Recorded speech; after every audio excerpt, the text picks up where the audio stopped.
And so in that way, that's how inequality is systemic. It's not a political thing. It's not coming from people's hearts because we're all these flawed racists deep down or something. It's about just being able to survive in an economic system that needs to exclude groups of people in order for anything to be priced, you know. So basically in that way, all your inequality, your prejudice, everything else is really just a symptom of a pathological economic system. It's not the root cause of inequality. You know, inequality itself is just a symptom of a pathological growth-based economic system. And I think people are sick of it.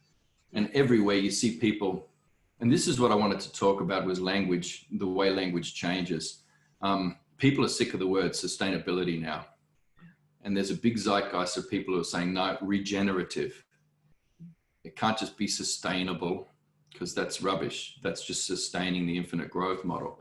It has to be regenerative. So people are coming up with regenerative economies, regenerative accounting methodologies, and all these kinds of things that are just amazing.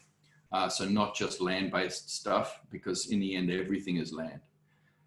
And so you come back through that tether, you know, to that original layer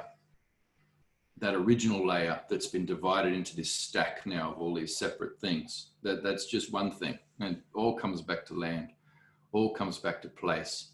And your land changes your language, your landscape, the evolutionary dynamics of your changing landscape changes your language, which is beautiful. So I talked to one of these groups the other day, and one of their things was they used a word, instead of saying like-minded people, they said like-hearted. Yeah, I used that. Yeah, and I'd never heard that before, and I went, see how the language changes. And you know, you guys have this placeholder of like optimism 2.0, and I'm absolutely certain that as you continue, you know, under all these evolutionary pressures of the landscapes we're living in now, digitally and otherwise, that a word will emerge from that. And it won't be one person inventing it or designing it or coming up with an idea. It's going to come out collectively and demotically, you know, from a dynamic collective, which is really exciting. A dynamic collective only happens when you're in that space that we've been talking about, that sort of feeling for knowledge rather than just thinking. You know, you have to have that exchange going all the time this way. That's what generates that.